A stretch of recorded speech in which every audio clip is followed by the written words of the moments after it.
Olá, companheiros, boa noite. Está começando mais um resumo do dia, nessa quarta-feira, dia 10/11, né, 10 de novembro. Estamos começando o nosso programa, o programa número 868. Já gostaria aqui de agradecer os companheiros que estão aqui no chat, né? Pedir para você já sabe, você pode contribuir conosco para manter o nosso programa, o nosso canal, um canal independente. Você também pode compartilhar o nosso vídeo, divulgar aí nas redes sociais, chamar mais pessoas para vir aqui e discutir conosco, ver as notícias de um ponto de vista revolucionário, do ponto de vista dos trabalhadores, aquilo que interessa à classe operária. E, bom, eu já vou agradecendo aqui o companheiro Jurandir Lacerda, que se tornou membro bronze aqui do canal. Também agradecer o superchat do companheiro Ernesto Abdala Filho, né? Agradecer muito aos companheiros, faça como os companheiros, contribua aqui conosco e também dá um oi aqui para o pessoal do chat, companheira Rosângela Barbosa, o companheiro sou eu, que também está aqui presente, o companheiro Antônio, o companheiro Éder, o companheiro Lino Alves, o companheiro Alisson, o companheiro Gabriel, o companheiro Duarte, bom, a todos vocês, né? Os companheiros que estão aqui, os companheiros que estão aqui no chat e os companheiros que estão aí que vão assistir depois. Bom, tá aí na tela o nosso chat, né? O nosso card aqui com os preços aqui para você se tornar membro do nosso canal. Então tem um membro bronze, que você pode se tornar membro apenas por R$ 7,99, que ajuda muito aqui o nosso canal a se desenvolver. Você pode também se tornar um membro prata por R$ 19,99 por mês. Um membro ouro, R$ 49,99. Um membro platina, R$ 99,99. E um membro rubi, de R$ 199,99. Então, você tem aí para todos os preços, para todos os bolsos, né? Para você contribuir com a nossa imprensa. É fundamental manter a imprensa independente, a imprensa revolucionária, que se contrapõe, né, ao monopólio da imprensa capitalista, que mente cinicamente todo dia para os trabalhadores, né?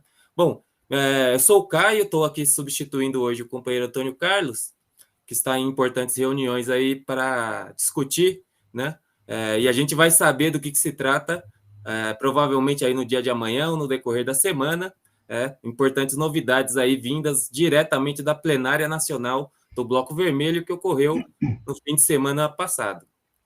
Bom, eu estou aqui também com o companheiro Roberto França, vou dar uma boa noite para o companheiro, poder também dar uma boa noite aí para os nossos espectadores. Boa noite, companheiros da Causa Operária TV, boa noite aí aos militantes, boa noite a quem queira acompanhar uma notícia, né, ou notícias que não são tratadas da forma mais adequada, né, da forma que nós, como o povo acho que gostaria de ouvir, né?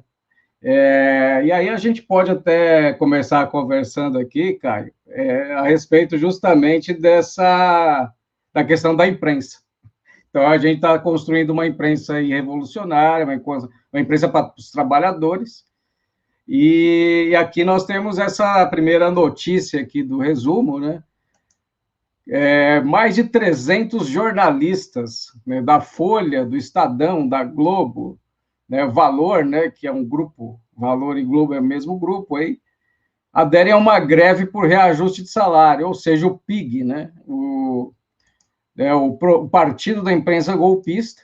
Então, os jornalistas, são 300 jornalistas, então a Globo News ali, a Globo Lixo, quando está ali noticiando ali, aparece com um grande glamour, né, pedalando em cima da cabeça dos trabalhadores, falando mentira o tempo todo, porque eles mentem cinicamente. Inclusive, hoje estava notando numa notícia da Globo News, eles foram bem mostrar como se diz, como votaram, né, a reforma da Previdência, eu vou comentar mais adiante, né? Mas só para pegar esse gancho, eles até omitiram o PT, né, da própria chamada deles. ou seja, uma imprensa que ela atua aí a partir de... são oligopólios, né? Você tem um arroxo salarial e essas pessoas são as pessoas que trabalham em redação, né? E eles estão pedindo... Quer dizer, enquanto esses grupos estão ganhando mais dinheiro, né, em cima da gente, né, com informações financeiras, né, que são operações para fazer com que o povo gaste mais dinheiro, né, que ele possa gastar mais dinheiro, dando informações financeiras erradas, informações sobre a Petrobras equivocadas, então, mentindo cinicamente. Eles estão aqui, ó, essa greve, né, eu vou comentar um pouco mais aqui. Então, você tem aqui, né, segundo fontes, ao menos 16 editorias ou repartições indicaram que vão parar em peso na Folha, né, incluindo a equipe de Brasília. O jornal o Globo, 85% dos repórteres vão aderir à paralisação, enquanto no valor a adesão também é grande, né? No Estadão, as editorias de economia e metrópole vão aderir em peso, e metade da editoria política. Então, assim, o que nós temos que pensar, companheiros, antes de passar a palavra, é o seguinte: nós temos que ter uma consciência com relação aos trabalhadores. Né? A gente tem que saber também pensar que o PIG, né, muitas dessas pessoas têm que alimentar seus filhos, suas filhas, suas famílias, né, passam dificuldades, às vezes escreve a contragosto, né, aquilo que os patrões mandam, né, muitos casos de assédio em redação, né, muitas brigas e muitos problemas em redação desses jornais, que às vezes que obrigam o trabalho compulsivo desse pessoal de imprensa, e eles estão com salários extremamente rebaixados, aliás, todas as categorias, mas eles defendem cinicamente nesses jornais que todos os tipos de reforma contra o povo. Vocês imaginem vocês, se vocês trabalham como redator ou escrevem na editoria de um jornal, né, tendo um salário baixo, tendo que escrever aquilo que o patrão Frias, bilionário, o falecido bilionário Frias, família Marinho, né, esse pessoal que nos usurpa todos os dias, né? Então, passo a palavra ao companheiro Caio para fazer considerações, se quiser, sobre esse assunto, né, companheiro? Acho que é importante aí. Justamente, está aí a crise da imprensa capitalista, né, da imprensa burguesa, não só uma crise de legitimidade, porque é uma verdadeira latrina, né, todo mundo sabe, mas também a crise com as pessoas que trabalham nos jornais, né, crise financeira também da imprensa burguesa, da imprensa capitalista. Mas vamos seguir, vamos seguindo aqui o nosso programa. A gente tem bastante notícias. Nós vamos destacar aqui vários temas, como a pesquisa colocando o Lula aí na frente, disparado de todo mundo. Nós vamos falar também do Sérgio Moro. Vejam só, Sérgio Moro se apresentando, se filiou aí a um partido político e agora está colocando discursos de candidato. E tem outros temas também importantes que nós vamos discutir ao longo aqui do programa de hoje, inclusive temas aí internacionais. Mas passando agora para a próxima notícia, importantíssima, nós vamos destacar aqui as cenas de selvageria, de barbárie, que ocorreram hoje em São Paulo, né, por parte da direita contra os servidores públicos que estão em greve contra o Sampaprev 2, né, que é a reforma da Previdência, que foi proposta pelo prefeito de São Paulo, Ricardo Nunes, vice do ex-prefeito Bruno Covas, né, falecido, né, as cenas de verdadeira selvageria. Esse Sampaprev 2 procura punir aí os trabalhadores, principalmente os aposentados, com um aumento aí da alíquota de contribuição, né, uma barbárie total. Os trabalhadores vêm se mobilizando já há semanas, né, estão em greve nesse momento, os trabalhadores, os servidores da cidade de São Paulo. E hoje, no dia de hoje, como é comum já há quase um mês, os trabalhadores estavam em frente à Câmara de Vereadores da cidade, né, se manifestando, né, no momento em que os vereadores discutem a proposta, né, tá para ser aprovada, e a polícia, a PM, né, a GCM e a GCM também atacaram violentamente os servidores, os professores. Teve servidora que foi ferida, né? Nós temos um vídeo aqui, nós vamos mostrar daqui a pouquinho, dos companheiros que estiveram presentes. E teve servidora que saiu lá de ambulância, ferida pela polícia, né? Por esses cachorros, né? Da Guarda Civil, né? Que atacaram servidores, que estavam ali protestando, lutando pelos seus direitos. Então, nós devemos destacar também que são os mesmos, esse pessoal aí, que manda bater nos professores, nos servidores públicos, né? São os mesmos que a esquerda, principalmente o PSOL, queria colocar junto com um ato fora Bolsonaro, como se fossem aliados da esquerda. Aí os aliados, né? Nós temos que destacar isso aí. Eles não são aliados, eles são inimigos do povo. Eles fazem igual ou pior o Bolsonaro, né? O Ricardo Nunes é um preposto aí, é um elemento do Dória, né? De confiança aí do Dória, do PSDB de São Paulo. Né? A polícia que reprimiu os servidores é a polícia do Dória, é a polícia do PSDB, que todo servidor público conhece bem, né? Essa polícia, o que eles fazem contra a mobilização dos trabalhadores. Então tá aí. A notícia de hoje, né? Foi cenas aí de selvageria contra os trabalhadores, bomba de gás lacrimogênio, bala de borracha contra os servidores que estavam ali lutando, né? Pelos seus direitos. A gente está vendo aí algumas cenas, né, algumas imagens dessa selvageria, né, desse crime contra o povo brasileiro e contra os trabalhadores, que é um crime que a direita faz, é impedir a mobilização, a manifestação, a luta dos trabalhadores, né, colocar as forças de repressão para oprimir, para massacrar, para bater, né, nos servidores públicos, em greve contra a política reacionária, né, essa política neoliberal desses amigos aí de setores da esquerda, que eles estão impondo aqui em São Paulo, tanto na prefeitura quanto no estado, né? A gente vê que a política do Dória e a política do prefeito Ricardo Nunes, que é do MDB, é a mesma, né? É a mesma política, é a mesma orientação. Bom, a gente viu algumas imagens aí, mas nós temos um vídeo aqui do companheiro Augusto, que estava presente.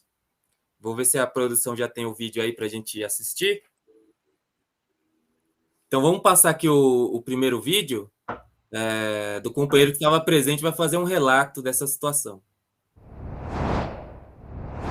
Aqui em frente à Câmara Municipal, onde os servidores estão em luta contra a destruição dos serviços públicos, contra a destruição da previdência dos servidores públicos e numa situação onde a Polícia Militar e a Guarda Civil Metropolitana realiza uma brutal repressão contra os servidores públicos que aqui estão. Atiraram bombas de gás lacrimogêneo, bombas de efeito moral que não são apenas moral, mas machucaram, explodiram perto de diversos servidores, balas de borracha. Nós temos mais de 10 servidores feridos que foram levados para os hospitais. E aqui nós temos uma situação que parece uma praça de guerra. Aqui o centro de São Paulo está parecendo uma praça de guerra. As ruas tomadas pelos servidores, por barricadas, e a polícia e a Guarda Civil montando diversas barreiras policiais para proteger os canalhas dos vereadores aqui do PSDB, do DEM, do MBL e todos esses canalhas que são responsáveis pela política da fila do osso para o povo brasileiro. É isso aí.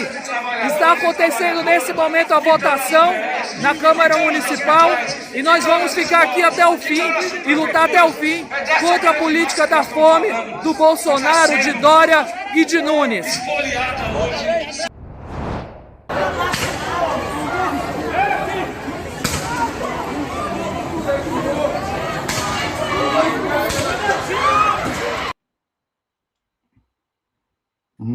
Aí, companheiros, a gente viu essas cenas aí revoltantes, né? Essas cenas de barbárie da direita. É essa direita aí que o pessoal queria colocar nos atos. É isso que eles têm a oferecer, companheiros. Essa é a direita, são inimigos do povo, inimigos dos trabalhadores, né? São opressores do povo, né? Eles fazem toda uma política para tirar todos os seus direitos, e se você reclama, você toma bala, né? Eles não são nada melhor do que o Bolsonaro e do que a extrema-direita. São, com aspectos diferentes, a mesma coisa. Vou passar aqui para o companheiro também, fazer um comentário sobre esse tema. Fazer uma observação aí, que aí tem o pessoal do PSOL aí que está supostamente contra isso, né? E aí, assim, hoje um dia bastante tenso, né, junto ao pessoal, e dizer assim que nós não vamos parar de denunciar o pessoal. Por quê? Porque o pessoal adora esse tipo de segurança pública. O pessoal também é responsável, e a gente pegar o programa do Guilherme Boulos, quer colocar mais GCM na rua, né? Militarizando essas GCMs, que não só em São Paulo, mas também militarização das GCMs, né, em todo lugar do Brasil. A GCM aqui da fronteira parece o BOP, tem segmentos aí que parece o BOP. Então, assim, essa militarização permanente dessas polícias, dessas forças de segurança, nos coloca a sempre questionar esse não sei se pode chamar, eu não chamo nem de trabalhador isso aí, né? O Trotsky tem razão quando ele fala que esses caras não fazem nem parte da classe trabalhadora, eles são do lado do Estado para destruir os trabalhadores, né? Embora tenha lá, até na matéria aí a gente tem acesso, tem lá um GCM supostamente, né, dizendo, olha, eu tenho uma esposa professora e não vou fazer nada contra eles, mas as cenas contradiz a demagogia desse pessoal aí. Vamos colocar as claras, né? Esses caras, raramente eles defendem o trabalhador. Quando é o grupo da direita protestando, eles até batem continência. Bom, evidentemente o aparato repressivo estatal não é trabalhador, não tem nada a ver com a classe trabalhadora, é justamente o aparato repressivo, né? Uma função que existe no regime contra os trabalhadores. Mas eu queria agradecer aqui, os companheiros sou eu, a companheira Cecília Maria e o companheiro LC29, que mandaram aqui seus super stickers, contribuindo aqui com a nossa imprensa. A gente agradece muito, convida você também a participar, a mandar seu superchat, seu super sticker, para contribuir aqui com a nossa imprensa, aqui como o companheiro LC29 também acabou de mandar. A gente agradece o seu superchat, e ele diz assim, agora é guerra, não tem outro jeito. Todos que puderem, ajudem o PCO sendo membro do canal. É isso daí, companheiro. Façam minhas suas palavras, ajudem o nosso canal, vamos contribuir aí com a imprensa revolucionária que denuncia, né, a política reacionária da direita, né, de massacrar o povo, de retirar todos os nossos direitos. Mas seguindo aqui na nossa pauta, eu vou falar aqui passar a palavra aqui para o nosso companheiro. Ele vai falar agora da intervenção aí do judiciário. O judiciário está intervindo agora também nos partidos, companheiro, assim? Essa é aquele negócio, né? O Xandão, né? Alexandre de Moraes, amigão agora da esquerda, né? A esquerda esquece do que comeu, né? Rapidamente, né? E a gente tem que lembrar do Xandão sempre, né? Xandão, amigão aí da repressão, né, nomeado pelo Temer, né, uma figura deplorável, né, do ponto de vista político, deplorável em todos os sentidos, né, também. E aí ele tem agora procurado intervenção aí em todos os segmentos, né, em tudo aquilo que ele pode fazer para interferir. E os partidos, eles deveriam, né, ter um funcionamento próprio deles, né? Ninguém interferir quem deve ser ou não presidente de um partido. Vou ler a matéria para contextualizar. Alexandre de Moraes determina afastamento de Roberto Jefferson da presidência do PTB. Então, o Xandão, né, o ministro do STF, atendeu a pedido de parlamentares do PTB e suspendeu o bolsonarista Roberto Jefferson por 189 dias. Quer dizer, também temos que fazer um comentário aqui. Claro, Roberto Jefferson, sabemos que o Roberto Jefferson, toda a esquerda genuinamente de esquerda, quem é de esquerda sabe quem é esse Roberto Jefferson. É um animal, né? Um escroto, né? Ignorante, e um bandido, né? Um facínora. E assim, o cara que falou do tal do mensalão, a gente sabe quem é esse cidadão aí, mas não justifica o Xandão tomar uma atitude de novo interferindo em partido político. E eu digo isso por quê? Porque daqui a pouco somos nós aqui, estamos recebendo uma petição do Xandão aí, né, falando que chega aí um negócio aqui em casa que a gente não pode falar mal dele, né? E eu acho que aí a gente está aferindo a liberdade de expressão que a gente defende, né? Agora, onde a gente tem que combater esse abjeto Roberto Jefferson? Aí a minha liberdade de falar, esse cara é um vagabundo, esse Roberto Jefferson. Um vagabundo, um picareta. Né? Quero ver esse cara me processar, esse vagabundo. O Roberto Jefferson é um cara que... Só que a gente tem que combater ele politicamente. É isso. Agora, o que a esquerda está aplaudindo? Vai falar assim, porque o Xandão está fazendo... tem que fazer isso mesmo com esses... que eles falam os fascistas, né? Aí confunde tudo. Mas eu acho que é uma confusão grande na esquerda, e o STF, claro, ninguém se lembra, né? Que o STF arrebentou com a democracia do Brasil. Desde lá do mensalão já vem fazendo isso. Agora não sei se estão, né, usando o Xandão para tentar reparar alguma coisa, né? Eu acho, sinceramente, um absurdo esse tipo de intervenção em partido político, né? Eu não sei que o companheiro Caio se quer complementar, companheiro, mas acho que essa aí é um facínora, né? O Roberto Jefferson, para deixar bem clara a nossa posição em relação a esses grupos de direita. Mas também não dá para a gente admitir que o Xandão seja o xerife do país, né?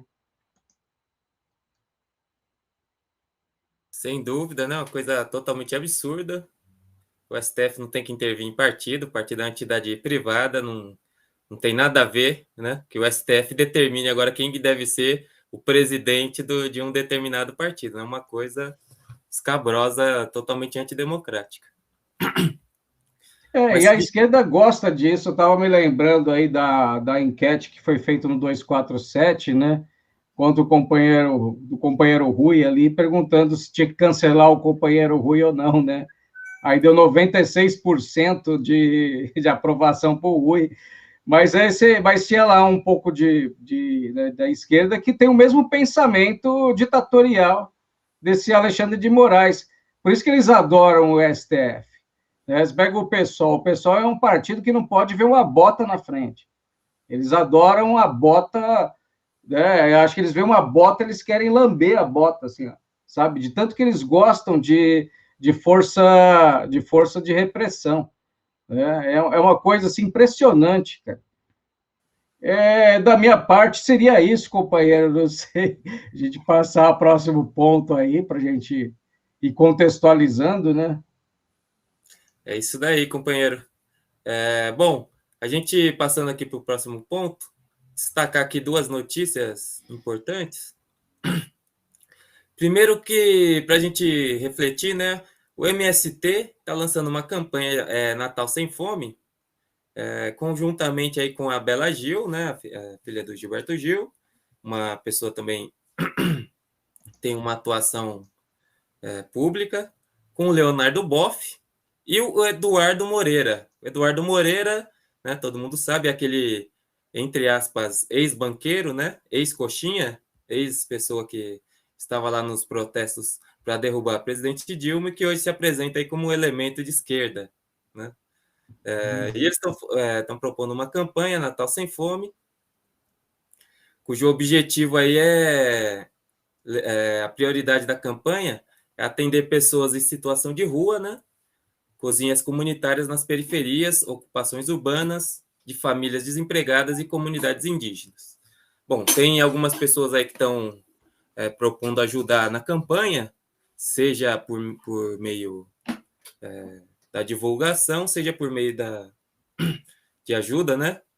Como, por exemplo, Xuxa Meneghel e o influencer aí Felipe Neto, né?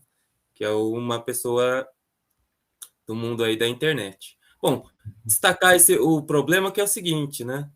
Não vai ter Natal sem fome com o Bolsonaro, né? Não vai ser... Embora nós não sejamos contra medidas paliativas, né? Evidentemente, se tem alguém passando fome, você dá de comer, mas as medidas paliativas não são uma política, né? É preciso ter uma política de mobilização, apresentar, principalmente para a população do campo, que está sofrendo, né?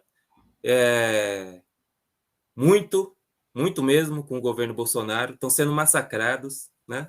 Perseguidos, assassinados, né? Sobre também os indígenas, que estão aí sendo esmagados pelo latifúndio, pelos grileiros, né? Pelos jagunços dos fazendeiros.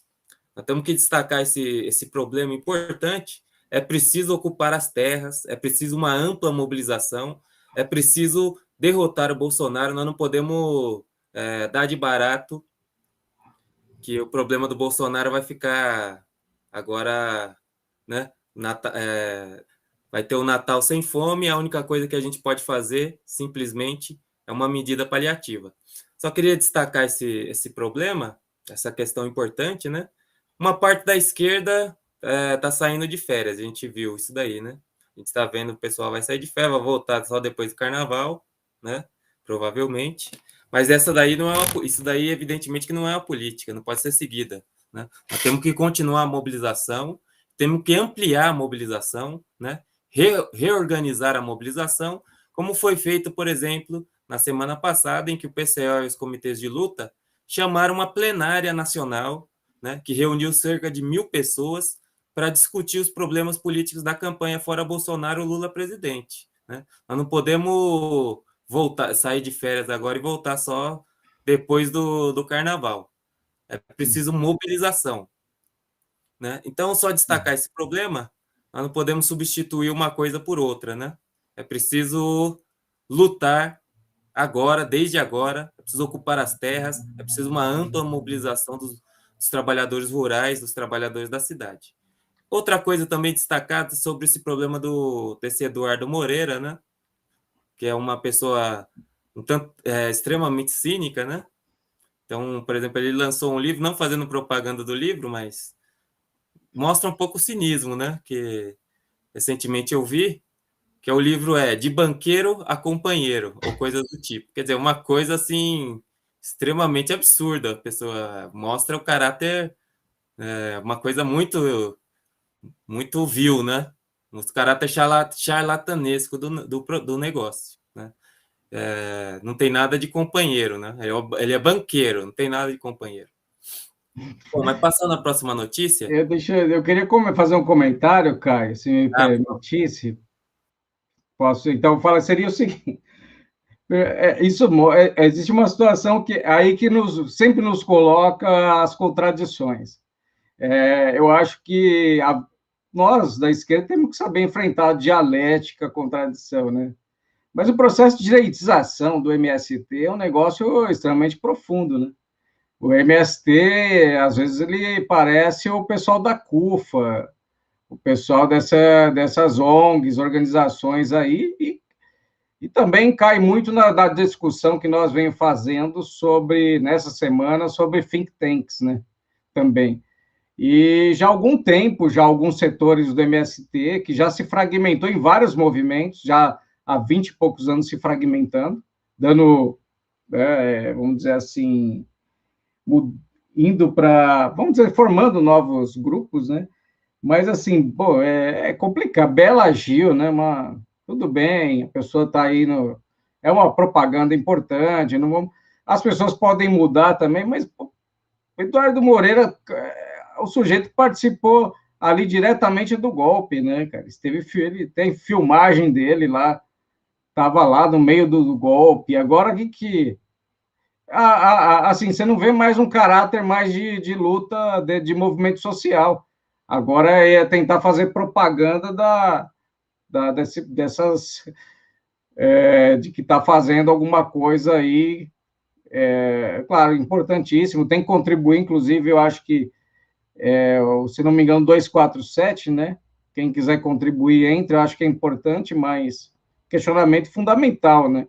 Sem luta, só com esse tipo de ação, não vai resolver nenhum problema, de forma alguma. E também o MST também está devendo alguma coisa que eu acho que nas redes sociais deles, que é faltar falar um pouco mais do Lula, né? Os companheiros do MST precisam trabalhar, porque o MST sempre foi mais Lula, né? E menos pessoal. Eu não sei o que está acontecendo lá. Beleza. Mas é isso, tem a campanha campanha de doação de cestas básicas, né? Que o MST está fazendo. Durante a pandemia, o MST já fez isso desde 2020, né? Durante o período da pandemia. Foram doados aí aproximadamente 5 mil toneladas de alimentos. O contraponto que a gente faz é que o problema é que a fome no Brasil não vai se resolver com essa política, né? Nós não somos contra esse tipo de política, mas essa daí não é propriamente uma política que não vai resolver a fome. A fome é muito grande no Brasil. Quase metade da população tem algum problema de insegurança alimentar, né? E o modo correto, né? Ou pelo menos mais efetivo para combater a fome é a luta por fora Bolsonaro, Lula presidente, né? Então, destacar esse tema, mas tem aí a campanha, quem quiser contribuir pode contribuir com o MST nessa campanha. Outro tema, companheiros, para a gente já passar aqui, é a questão do ex-ministro do Bolsonaro, né? O ex-juiz, né? E agente norte-americano, Sérgio Moro. Né? O Sérgio Moro se filiou recentemente, né? Na verdade, no dia de hoje, ao Podemos, e já falou no seu discurso aí, no seu discurso de filiação, se referiu aí como candidato, né? Já se colocando aí como fez um discurso de tipo de candidato ao Planalto, candidato a presidente da República, procurando aí se diferenciar tanto do bolsonarismo, do qual ele é um dos pais, né, do bolsonarismo, quanto da esquerda, evidentemente. Ele destacou o problema da liberdade de imprensa e o problema dos jornalistas, né, de intimidar o jornalista, que é típico da política bolsonarista, do próprio Bolsonaro, como ele sempre se refere à imprensa, aos monopólios da imprensa, né? Da parte do Bolsonaro de maneira demagógica, né? Porque ele não é inimigo dos monopólios, tanto que ele não fez nada contra os monopólios, estão todos aí, mas ele é um demagogo, né? Ele joga para sua base. O Moro chegou a falar que, segundo ele, né, chega de ofender e intimidar jornalistas. Eles são essenciais para o bom funcionamento da democracia e agem como vigilantes de malfeito dos detentores do poder. Quer dizer, mostrando aí como uma espécie de democrata, né? Ainda mais cínico do que o Eduardo Moreira, que eu falei anteriormente, né? Porque o Moro, ele foi a pessoa que organizou, foi um dos organizadores, né? Um dos agentes principais do golpe de Estado no Brasil, né? E ele foi mais longe do que isso, porque ele não teve nem a disfarçatez, né? Ele, por exemplo, levou à prisão do ex-presidente Lula, né, para fraudar a eleição de 2018, e mesmo sendo o juiz do processo, que tirou o principal candidato do pleito, ele quase que imediatamente aceitou o cargo no governo que saiu vitorioso da fraude. Quer dizer, é um escândalo, né? Deveria ser um escândalo internacional, é como se você confessasse de público que você retirou o candidato para ter benefício, inclusive em benefício próprio, porque você virou ministro, né? Você tinha interesses, né, em retirar, interesses pessoais, em retirar a candidatura do Lula, né, e colocar o Lula na cadeia, como ele fez, e depois ganhou um ministério, né, para isso. No entanto, ele entrou em contradição com o bolsonarismo e acabou se retirando. Então tá mais uma pessoa que se apresenta aí como candidato da terceira via, ex-juiz Sérgio Moro, né? Um verdadeiro agente norte-americano. O Moro, inclusive, que declarou aí que está fazendo até fonoaudióloga, né? E se preparando para os debates, né? Porque todo mundo sabe que o Moro tem uma capacidade intelectual muito, muito limitada. Ele não é capaz de fazer um debate, né? Ou apresentar ideias durante mais do que 5 minutos, porque ele é uma pessoa muito limitada. Inclusive, talvez por isso que escolheram ele, né? Para ser o elemento aí da Lava Jato, que é uma pessoa que não tem... Está aí para fazer qualquer coisa, né? Para ser a serviço da direita. Mas tá aí o Moro. Nós vamos comentar logo mais as pesquisas eleitorais. O Moro, que já aparece aí, já desponta como candidato, mas, no entanto, ainda tem um percentual muito baixo nas pesquisas. Bom... O Moro, cara. Caio, Moro, você é um vagabundo, cara. Você não vale nada. Moro, você é um cara, meu, que se você tivesse num país sério, você não estava nem disputando nada, nem voltando.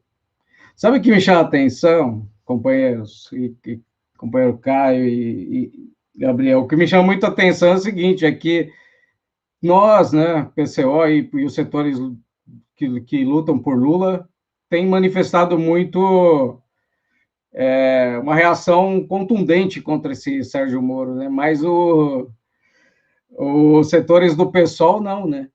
É muito interessante isso, né? Porque o pessoal está calado em relação a essa candidatura, e o nome do partido é muito interessante, né? Se você colocar um H depois do P, você sabe o que pode virar, né?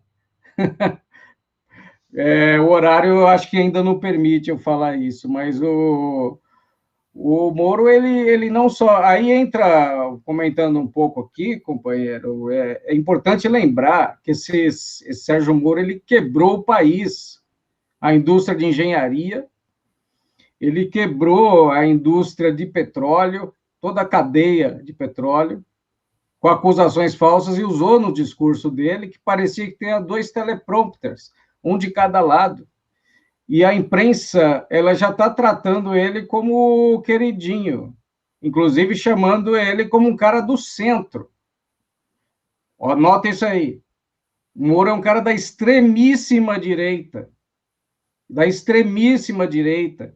Ele importou os métodos da Operação Mãos Limpas, né, da Itália, que destruiu a Itália, né, que estava vivendo uma espécie de social-democracia, uma coisa meio branda e tal, mas ele vai lá, ele importa o mesmo modelo, que é o modelo que faz parte da guerra não convencional, né, e ele destrói a Petrobras, que é o ponto aí do o nosso próximo ponto. Eu não sei, companheiro, se você quer falar mais alguma coisa sobre isso, mas é um comentário fundamental para mim, que eu acho que é uma canalice um cidadão desse se apresentar como candidato e o povo pacífico ainda. Agora, uma coisa, né? Passou o Sérgio Moro, né? Aliás, passou o Ciro Gomes. É isso aí, companheiro. Bom, eu já devolvo aqui para o companheiro. Ele vai falar aqui dos preços da Petrobras e sobre a inflação. Uhum. É isso. Então, assim, olha só, né?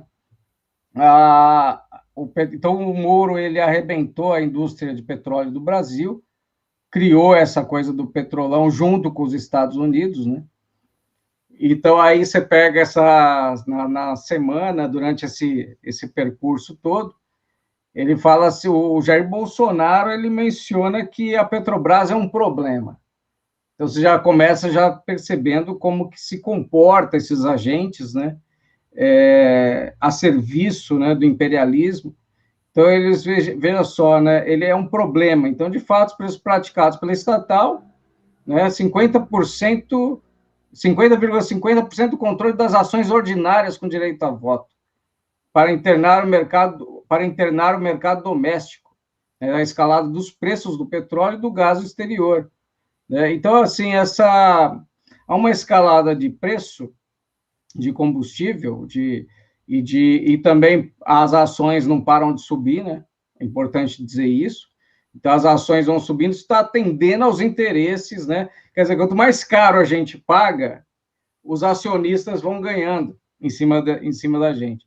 Então, eles integraram a Transpetro, né? Então, todo o sistema de logística foi entregue, a BR Distribuidora, então a gente ficou sem capacidade, né, de controle de preço. Bolsonaro mente em relação ao ICMS, tentando entregar aos estados, né, o ônus, né, da culpa, né, que carrega o governo federal.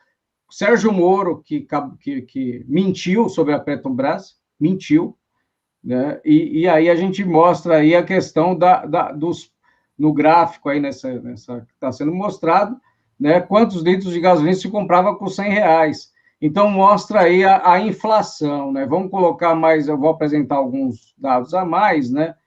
Então na inflação de preços ao consumidor amplo, né, divulgado pelo IBGE, né, o recorde de 1,25%, né? Então, a maior variação desde o mês de outubro de 2002. Ou seja, isso mostra que, apesar de toda a reclamação que se constitui em torno da Petrobras, a gente tem aí uma piora, uma deterioração significativa. Se a gente considerar que a crise do petróleo e dos recursos é internacional, e os interesses em ganhar dinheiro imediatamente na Bolsa de Valores, que é como se fosse aquilo que, né, o Gessé fala da boca de fumo dos banqueiros, né? Então, dos caras que querem, os cracudos aí do imperialismo, que quer usurpar o povo através da destruição nossa, né? A gente tem que pagar mais caro pela alimentação, transporte, tudo, por conta dos interesses de meia dúzia de pessoas, né? Eu não sei, sinceramente, eu não sei como o PIG, o pessoal do PIG, da imprensa golpista, consegue dormir, viu, Caio? Eu não sei como eles conseguem dormir, botar a cabeça no travesseiro, pensando nas bobagens que eles falam diariamente, sem revelar esses detalhes. É isso aí, companheiro. Bom, vamos falar um pouquinho agora sobre as últimas pesquisas eleitorais, né? Então, uma pesquisa que foi publicada hoje, pesquisa Genial Quest, ela mostrou que o Lula, o ex-presidente Lula, ele venceria aí no primeiro turno e ele tem uma margem muito superior em relação a todos os candidatos restantes, né? Isso em todos os cenários possíveis que as pesquisas apuram. Evidentemente, a gente sempre discute, né, o problema das pesquisas. Provavelmente, essas pesquisas aí, o Lula tem ainda um apoio ainda maior, né? Mas essa pesquisa é importante para a burguesia que mostra, né? A burguesia está empolvorosa, e por isso que eles estão procurando aí, de todas as maneiras, sabotar a candidatura do ex-presidente Lula, né? E a gente já falou aqui no programa e vamos falar de várias outras, futuramente, das estratégias que a direita usa. Mas vamos ver os dados, que eles são bastante reveladores do apoio que o ex-presidente Lula tem na população, né? Então, o Lula ficou aí com 48% das intenções de voto num primeiro cenário, enquanto o candidato, o segundo colocado, o atual presidente fascista, Jair Bolsonaro, ficou com 21%, né? Os 48% do Lula corresponderia a 56% dos votos válidos. Já os demais candidatos, como o próprio ex-ministro Sérgio Moro, que já aparece nas pesquisas, ele ficou com 8%, o Ciro Gomes com 6%, e o governador João Dória, né, que a gente viu, esse daí que comanda a PM de São Paulo, né, que fez essa barbárie que a gente falou mais cedo aqui, ele ficou com apenas 2% das intenções de voto, mostrando que a candidatura do Dória, como candidatura da terceira via, é uma candidatura muito difícil, né? O candidato do Novo, Felipe Dávila, aquele que falou que, caso eleito, iria privatizar no mesmo dia a Petrobras, ficou com nada, não pontuou. E o Rodrigo Pacheco, do PSD, ficou com 1% na pesquisa. Num segundo cenário, onde aparece aqui o candidato, alguns outros candidatos, como o Eduardo Leite, no lugar do Dória, a pesquisa não variou muito, o Lula ficou com 47%, seguido do Bolsonaro por 21%, o Moro com os mesmos 8%, o Ciro com 7%, o Rodrigo Pacheco com 1% e o Eduardo Leite, né, ficou ainda pior colocado do que o outro PSDBista, o Dória, né, ficou ainda atrás do Dória com apenas 1% das intenções de voto. A pesquisa mostrou também que o ex-presidente Lula, ele ganha, né, na pesquisa para segundo turno, de todos os candidatos. Também o ex-presidente Lula, na pesquisa espontânea, ganha disparado dos outros candidatos. Quer dizer, a pesquisa espontânea é quando é aquela que não apresenta os candidatos, né, mas a pessoa diz, né, em quem ela gostaria de votar. Então, o ex-presidente Lula, ele aparece aí na frente, né, com 29% das intenções de voto na pesquisa espontânea, enquanto o Jair Bolsonaro, que fica em segundo lugar, aparece com 16%. E também o ex-presidente Lula, só o último dado, o ex-presidente Lula, ele aparece aí como um dos menos rejeitados, né? Seria um dos menos rejeitados da pesquisa. O mais rejeitado é o próprio Bolsonaro.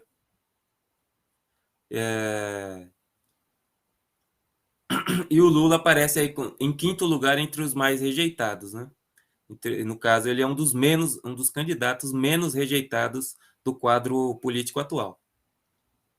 Bom, no segundo turno, o Lula venceria com 57%, o Bolsonaro venceria também com 57% o ex-ministro Moro, segundo a pesquisa, que ficaria aí com 22%, e venceria também com 53% o candidato Ciro Gomes. Bom, isso reflete um pouco a situação, né? O próprio ex-presidente Lula, diferentemente dos outros que já estão em plena campanha, o Lula ainda não entrou em campanha, né? Assim, né? Inclusive, foi uma deliberação da nossa conferência colocar na rua o apelo por Lula presidente, chamar a população a defender, a trabalhar, né? A sair às ruas por Lula presidente, já está mais do que na hora. E quando a campanha efetivamente estiver na rua, esses números aí vão se refletir, vão subir, sem dúvida, e o apoio ao Lula ainda vai ser maior do que tem sido agora. Mostrando aí a complexidade que tem, né, para a burguesia tirar o Lula da campanha, e mostrando também, que é o apelo que o PCO vai fazer, que toda a esquerda tem que, desde já, né, e de maneira incondicional, apoiar a candidatura Lula como um meio de mobilização para lutar pelas reivindicações democráticas, né? Bom, se o companheiro quiser comentar alguma coisa... Eu queria comentar uma fala do Zé de Abreu, né? Companheiro Zé de Abreu, saudações, e dizer assim, agradecer por ter colocado um debate hoje público, né?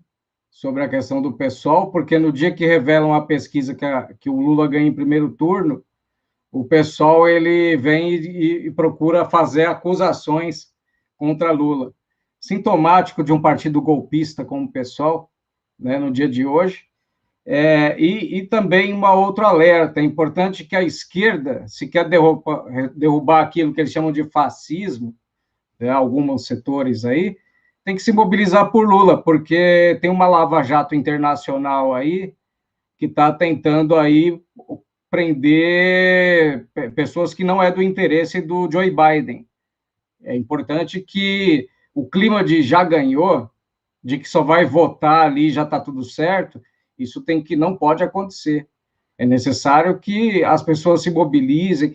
Se as pessoas chega ali tá na feira comendo um pastel, para do lado da pessoa, conversa sobre a política, fala do como que está o preço, fala do Lula. Então, é assim que a gente vai conseguir ganhar a confiança das pessoas em torno do nome do Lula, que é o nome do povo. O povo tem memória. Sabe, companheiro Caio?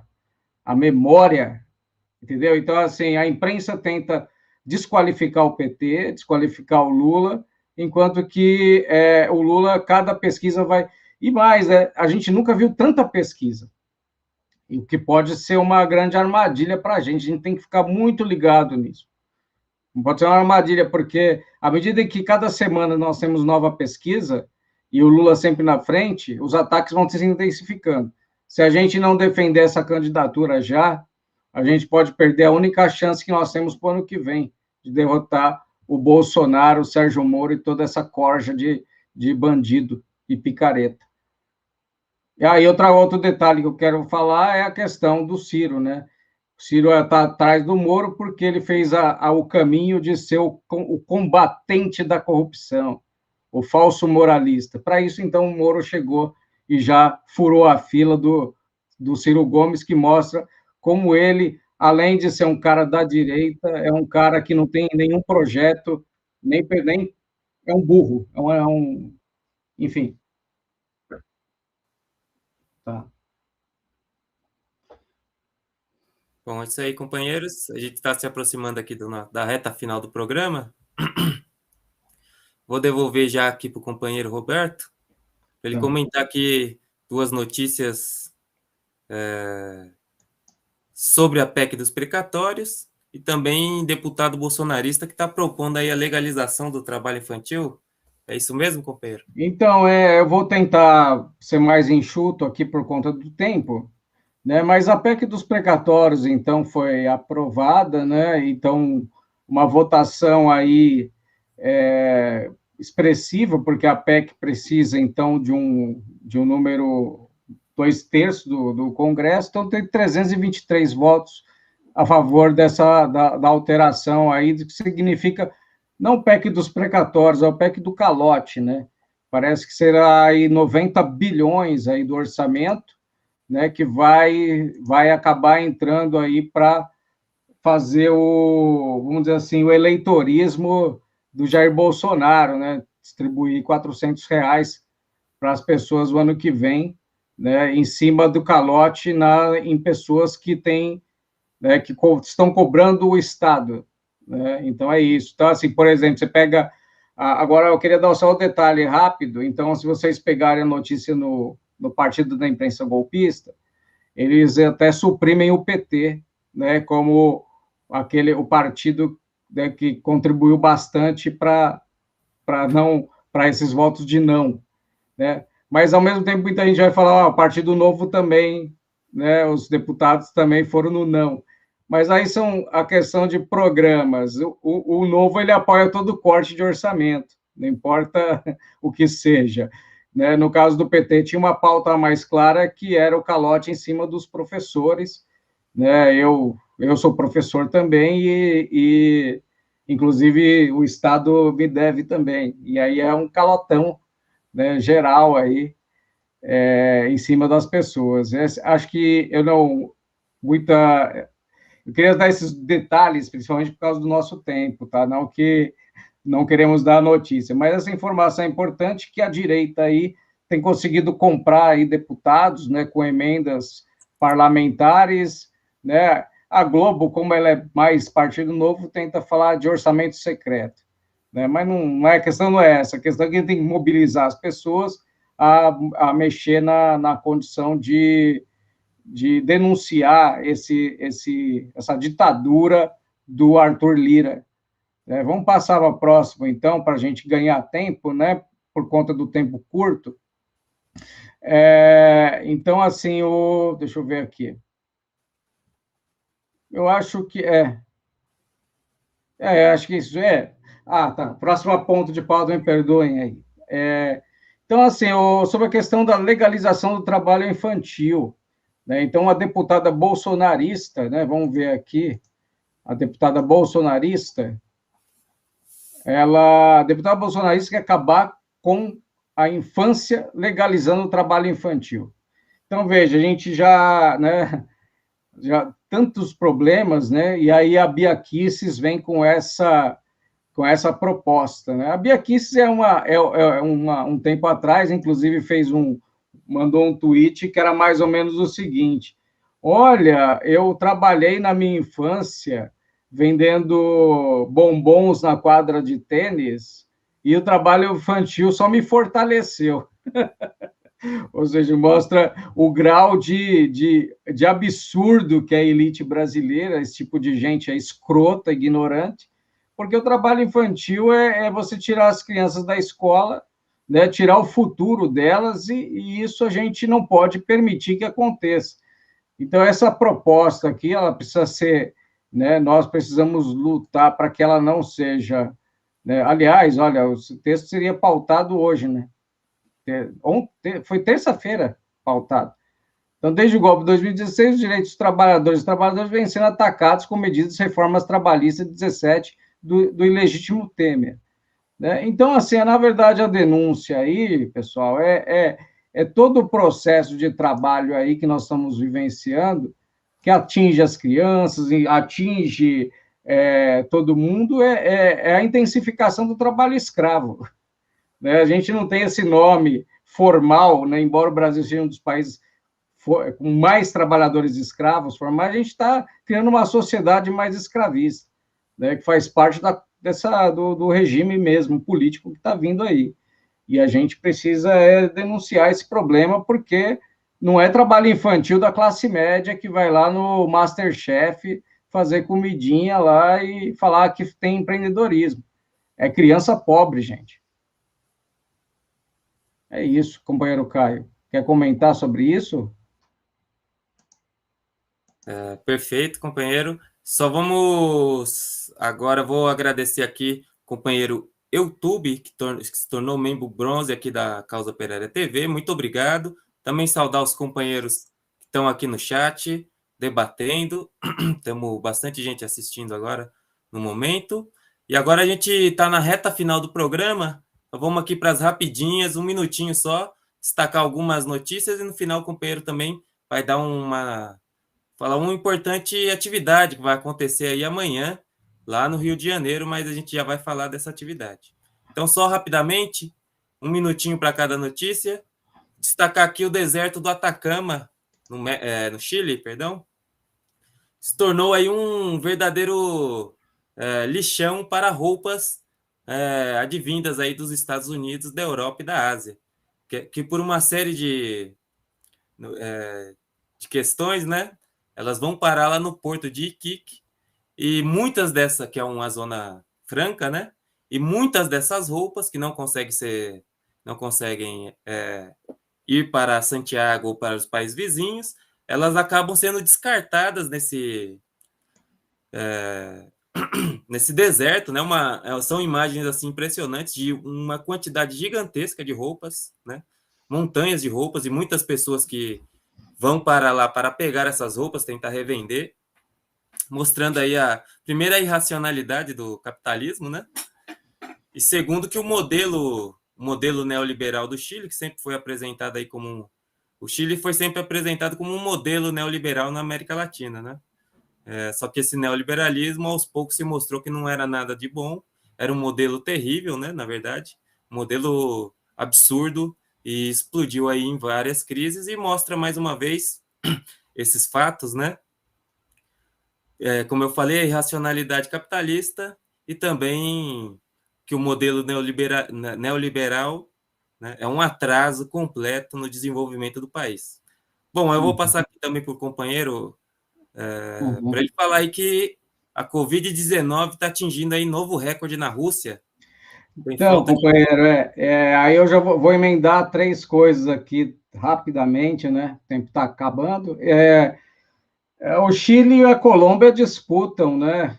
Agora o Brasil quer competir nessa campeonato aí, de quem é o maior lambedor dos Estados Unidos, né?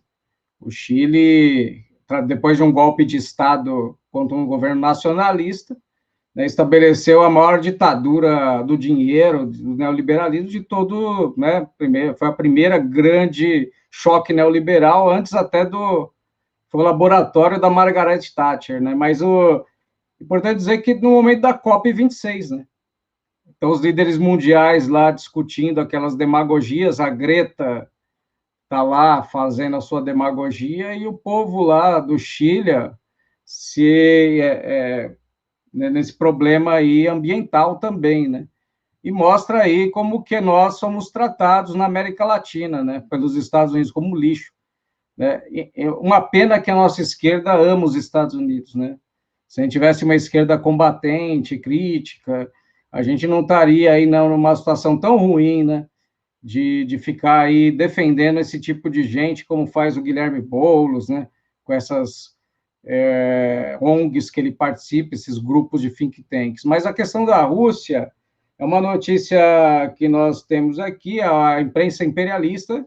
A gente tem que lembrar uma coisa, né? O Putin não é o nosso modelo de governante. A gente sabe que o Putin ele tem sim tido uma postura anti-imperialista, né, em vários setores. Vamos lembrar aí que dentro desse processo do aumento aí da Covid na Rússia, ela é para e passo ou está junto também com uma série de países da Europa aumentando a Covid. Mas é importante pegar a questão da Rússia para a gente mostrar que um país que desenvolve vacina também pode acontecer um problema desse, né? E a gente tem um processo de guerra não convencional no espaço pós-soviético, já há muito tempo, né? Desde a queda da União Soviética, e a Rússia ela também não estabelece medidas, né, vamos dizer assim, tão como aquela questão do passaporte da vacina. A Rússia ela é posicionamento contrário a isso, mas na verdade eu acho que essa notícia serve muito mais como um alerta, e também porque há um problema aí, que a Reuters é um consórcio internacional, né, de notícias aí.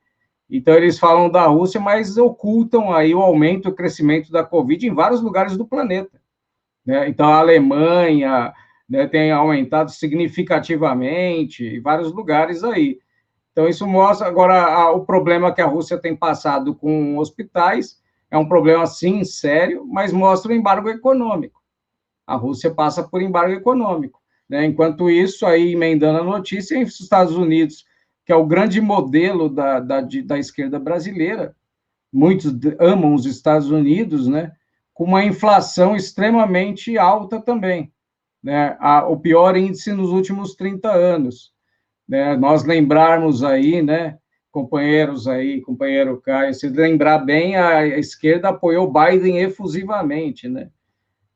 Gosta do Biden, gosta da política identitária do Biden, mas aí esquece que o pacote Biden está também se tornando um grande problema, que essa inflação dos Estados Unidos vai se reverter para cima da gente, sem dúvida nenhuma, né? Então, essa é uma outra notícia que eu já emendaria, porque o consórcio Reuters, né?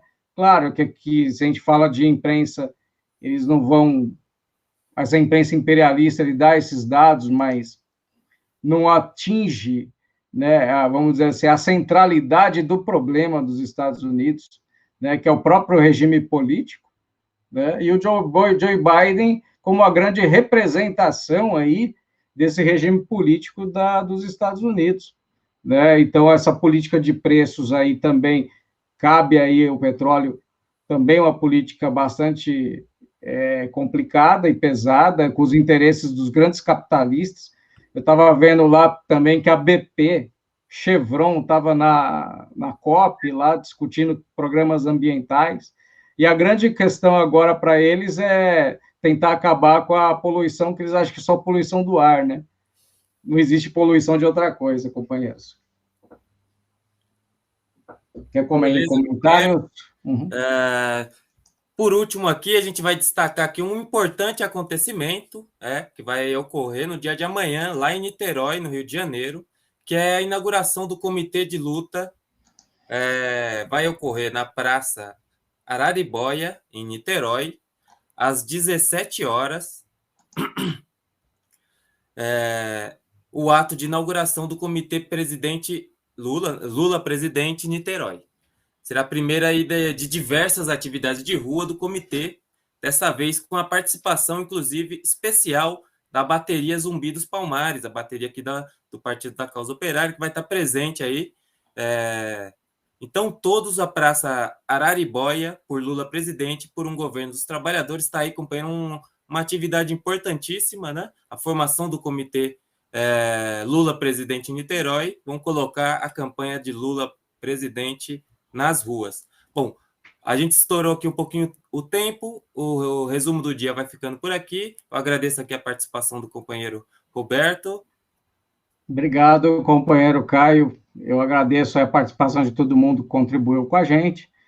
E participe, seja membros e, enfim, nos ajude aí a fortalecer uma imprensa crítica. Perfeito. Uma boa noite a todo mundo. Uma boa noite. A gente fica por aqui e amanhã tem resumo do dia com o companheiro Antônio Carlos Silva. Até a próxima.